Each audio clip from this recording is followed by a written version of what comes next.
A Lei nº 6.001, de 1973, é conhecida como Estatuto do Indígena, a qual dita sobre as relações do indígena com a sociedade e o Estado.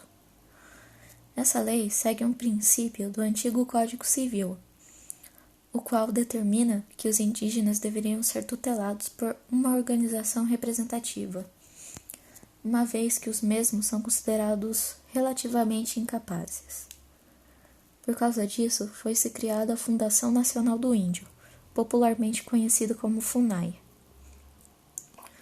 No início da colonização, nenhum direito foi assegurado aos povos gentios, como eram conhecidos na época.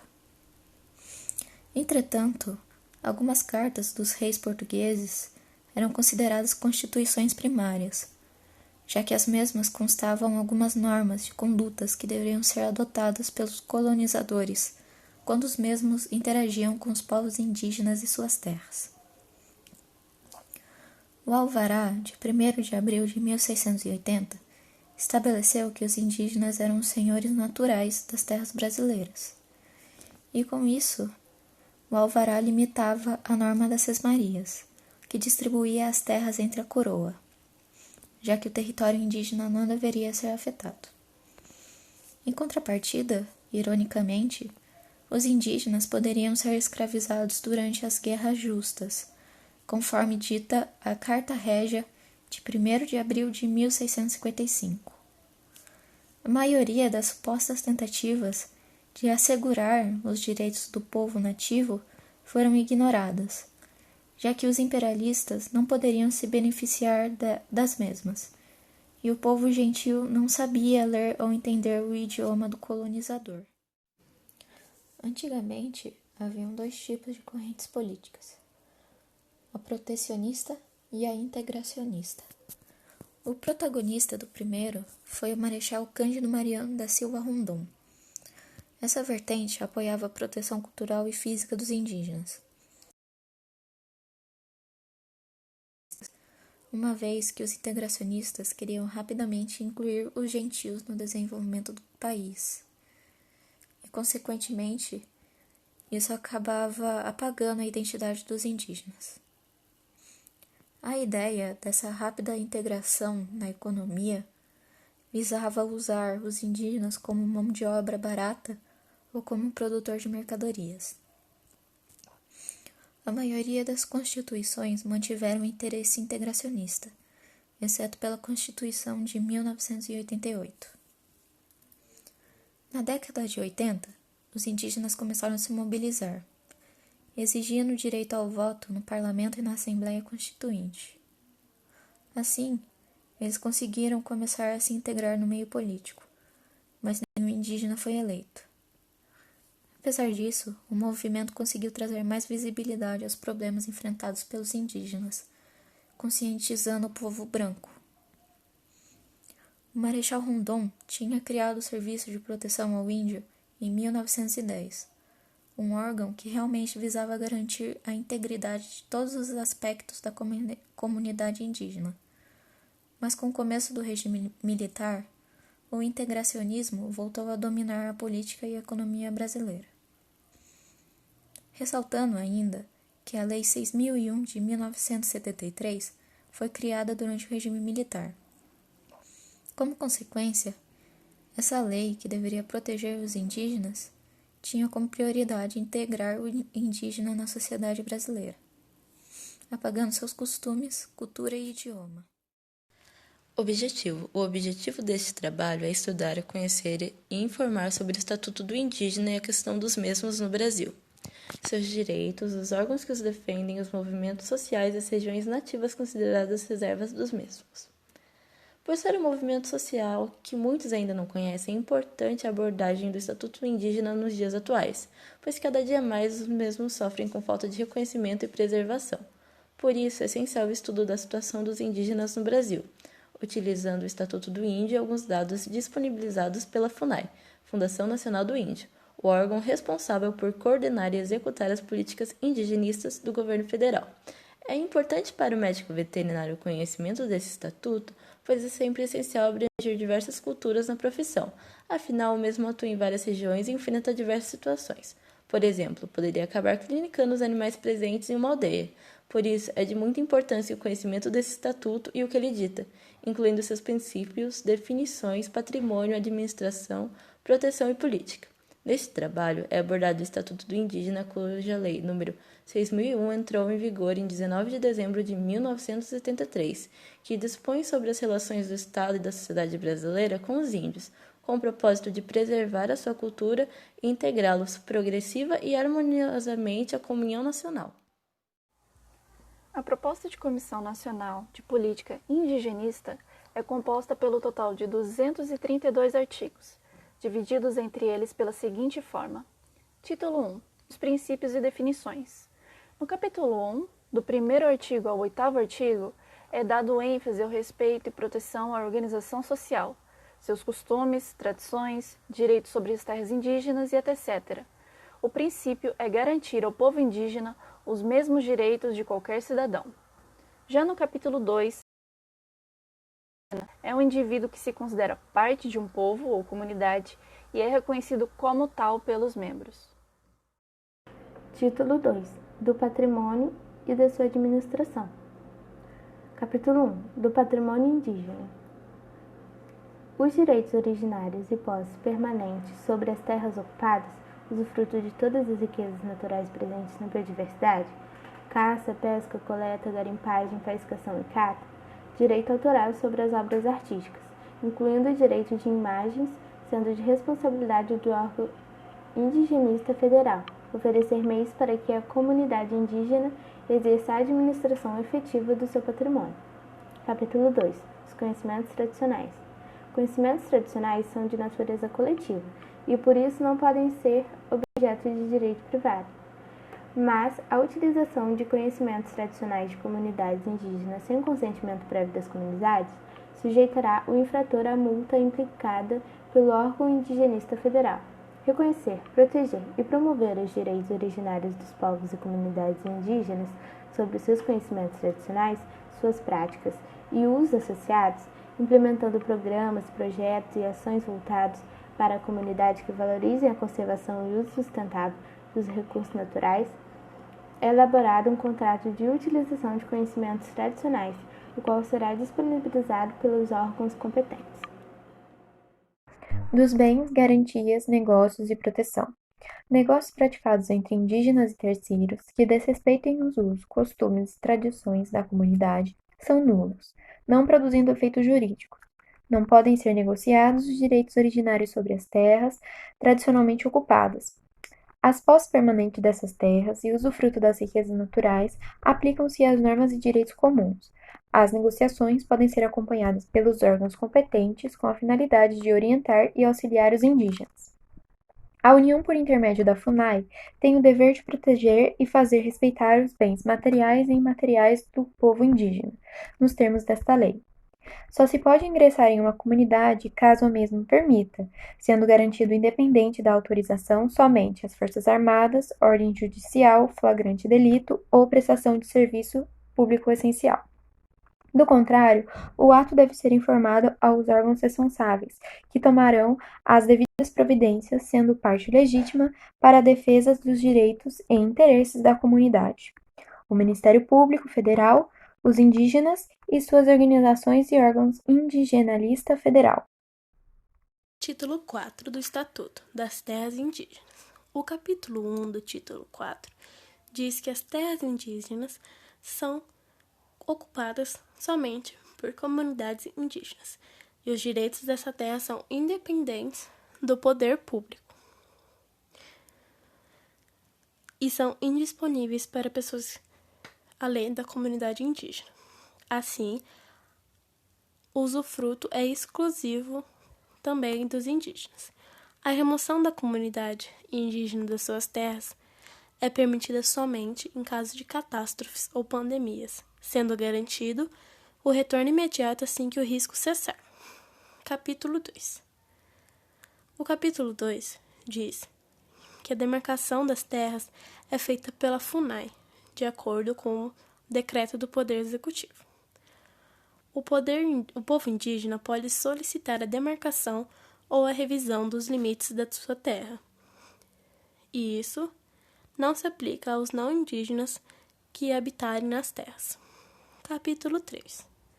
A FUNAI determinará uma faixa de segurança etnoambiental para manutenção do equilíbrio ecológico nas terras e em seu entorno, controlando as atividades ambientais modificadoras e com impactos negativos. A FUNAI também promove a educação ambiental para a conscientização de toda a população. Capítulo 4. Os bens naturais da terra são usufruto exclusivo de seus habitantes, assegurada sua utilização para atividades econômicas, inclusive para comercialização. Essa iniciativa deve vir da comunidade indígena, apoiada pela FUNAI. A carteira permanente de projetos é disponível para todos, com recurso a fundo perdido para apoio às iniciativas da comunidade indígena. Elas são compartilhadas entre órgãos responsáveis e linha de crédito subsidiada por meio dos bancos públicos. Para a promoção da economia sustentável indígena, é criado o Fundo de Captação dos Recursos Nacionais e Internacionais. Investirão na formação continuada de profissionais indígenas para a sustentabilidade ambiental e econômica, promovendo a remuneração compatível com seus serviços. Esses serviços devem sempre respeitar a cultura indígena e seus comportamentos, ou, ao contrário, devem ser cessados e suspensos. Vale também a suspensão para aqueles projetos que constatarem algum impacto socioambiental negativo ou ameaças aos direitos da comunidade. Essas iniciativas devem ser somente vindas da população indígena, inclusive a escolha dos profissionais e especialistas que trabalham nesse projeto. A comunidade indígena tem grande importância no planejamento, formulação e execução de planos e projetos que possam de alguma maneira afetar. Eles têm como direito de serem consultados através de reuniões, conferências e debates, e que sejam referentes a atividades administrativas ou em torno de suas terras por meio da FUNAI. As atividades de pesquisa e lavra de recursos minerais nas terras indígenas não se aplicam ao direito de prioridade, mas caso alguma comunidade acabe sendo afetada de alguma forma pela exploração, ela tem o direito de consulta prévia e informada, com poder de veto se não forem a favor. As pesquisas só poderão ser realizadas com autorização do Congresso Nacional. O Conselho de Defesa Nacional deverá ser ouvido quando a terra indígena estiver situada em área de dispensável segurança do território, onde é estabelecido critérios ou condições para o exercício da atividade de pesquisa, implicando a exclusão do contrato de concessão caso aconteça o descumprimento. O acordo será formalizado através da assinatura dos membros integrantes da comunidade indígena e os representantes dos órgãos que tenham participado. Caso haja negação por parte dos indígenas, o processo será arquivado. A duração do prazo do contrato e das fases de pesquisa e lavra será observada a classe das substâncias que serão pesquisadas e lavradas, as informações sobre o ambiente geológico, o laudo de compatibilidade sociocultural e o termo da concordância das comunidades. O usufruto de recursos hídricos em terras indígenas irá depender da autorização do Congresso Nacional e consulta prévia das comunidades afetadas, pois em caso de perda ou comprometimento das terras, será impedida a realização das atividades de aproveitamento. Para análise, será necessário o estudo da viabilidade técnica e econômica, estudo ambiental, incluindo plano de bacia, previsão dos possíveis impactos sobre a comunidade e sendo garantida à comunidade indígena o amplo acesso aos processos de autorização e pesquisas e participações em todas as fases do procedimento. A comunidade indígena tem grande importância no planejamento, formulação e execução de planos e projetos que possam de alguma maneira afetá-los. Eles têm como direito de serem consultados através de reuniões, conferências e debates, e que sejam referentes a atividades administrativas ou em torno de suas terras por meio da FUNAI. As atividades de pesquisa e lavra de recursos minerais nas terras indígenas não se aplicam ao direito de privacidade e acabe sendo afetada de alguma forma pela exploração, ela tem o direito de consulta prévia e informada, com poder de veto se não forem a favor. As pesquisas só poderão ser realizadas com autorização do Congresso Nacional. O Conselho de Defesa Nacional deverá ser ouvido quando a terra indígena estiver situada em área de dispensável segurança do território, onde é estabelecido critérios ou condições para o exercício da atividade de pesquisa, implicando a exclusão do contrato de concessão caso aconteça o descumprimento. O acordo será formalizado através da assinatura dos membros integrantes da comunidade indígena e os representantes dos órgãos que tenham participado.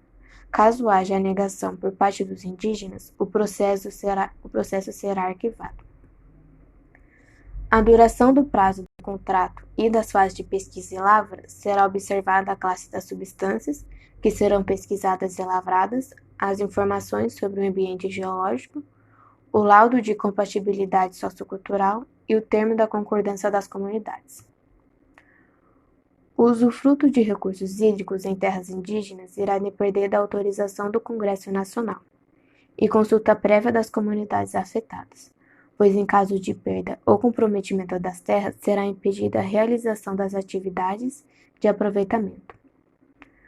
Para análise será necessário o estudo da viabilidade técnica e econômica, estudo ambiental, incluindo plano de bacia, previsão dos possíveis impactos sobre a comunidade e sendo garantida à comunidade indígena o amplo acesso aos processos de autorização e pesquisas, e participações em todas as fases do procedimento. Das políticas sociais. Os povos indígenas, inclusive os não dominantes da língua portuguesa, terão acesso a programas de ações específicas para atendê-los. Será exigido profissionais responsáveis com experiência no trato em relação às diversidades culturais e questões étnicas, inclusive intérpretes. As legislações pertinentes às crianças e adolescentes serão ministradas pela própria comunidade, segundo seus usos, costumes e com a ciência do conselheiro. Caso isso não seja possível, medidas de proteção socioeducativas deverão ser providenciadas. Em caso de ameaça à vida ou à integridade física de alguma criança ou adolescente, a FUNAI promoverá o encaminhamento adequado à sua proteção integral. Em questão à adoção e à guarda de crianças ou adolescentes indígenas, serão respeitados os usos e costumes indígenas entre membros de comunidades já indígenas. Em outras disposições, deverá haver respeito a quaisquer práticas tradicionais indígenas, desde que esteja de acordo com o sistema constitucional de direitos e garantias fundamentais. Na questão de saúde, as ações e serviços de saúde voltados aos povos e comunidades indígenas deverão ser construídos e desenvolvidos respeitando a diversidade étnico-cultural e regional indígena. Sobre a educação, é assegurado que povos terão educação com os princípios de respeito à diversidade étnica e cultural, o multilinguismo, participação e controles sociais das suas atividades, etc. Terão garantia também que a educação escolar indígena será oferecida em todos os níveis, desde o ensino infantil até o ensino superior. Título 7 das Culturas, artigo 195 ao artigo 207. É garantido a todos os povos e comunidades indígenas, a partir das políticas indígenas, o pleno exercício de seus direitos culturais, a valorização e fortalecimento das identidades e expressões culturais, proteção dos bens e dos patrimônios culturais materiais e imateriais, visando, portanto, um sentimento de identidade por meio de inventários, registros e salvaguarda. É reforçado que os indígenas e seus povos têm o direito a não sofrer assimilação forçosa ou a destruição de sua cultura por parte da sociedade envolvente. Caso a cultura indígena estiver em situação de ameaça, de extinção ou de grave deteriorização, o Estado deverá tomar medidas para proteger a diversidade das expressões culturais indígenas. Título 8 das Normas Penais e Processuais. Capítulo 1 dos Princípios, artigo 208 ao artigo 219. Em caso de resolução de conflitos indígenas, é de direito indígena ter a presença de um representante do órgão indigenista federal, quando preso em flagrante. Durante a realização de audiência, é de direito indígena ser assistido por um intérprete quando não falar ou compreender plenamente a língua nacional oficial. Em caso de condenação ao indígena por infração penal, o juiz considerará as peculiaridades do réu e as circunstâncias do cometimento do crime. Caso o indígena pratique tal fato em função dos valores culturais de seu povo, é isento de pena. Capítulo 3. Dos crimes contra os indígenas, artigo 220 ao artigo 232. Sofrerão penas aqueles que forem do mesmo grupo indígena, provocarem extermínio total ou parcial, ofenderem a integridade corporal ou a saúde dos membros. Sofrerão pena aqueles que procederem à remoção forçada de comunidade indígena de suas terras, utilizarem o indígena ou a comunidade indígena sem consentimento com o objetivo de propagandas turísticas ou lucro, fazer uso comercial ou industrial de recursos genéticos ou biológicos existentes nas terras indígenas para o desenvolvimento de processos ou produtos biotecnológicos, sem o consentimento, proporcionarem o uso de bebidas alcoólicas entre membros de comunidade indígena e ingressarem em terras indígenas cujos limites já tenham sido estabelecidos e declarados, sem a devida autorização. Concluímos que desde o surgimento do Estatuto do Indígena houve muito avanço da legislação em prol dos direitos dos mesmos, passando assim a ser reconhecido direitos como crenças, tradições, costumes, línguas e organizações sociais. Estando presente frequentemente na cultura do país, o que se constata é que a cultura indígena sobrevive até hoje. Apesar do contato estabelecido pela sociedade que ao longo do tempo se envolveu com os povos indígenas e do constante crescimento demográfico, muitos povos estão vivendo em constante processo de urbanização cultural devido à influência de outras culturas.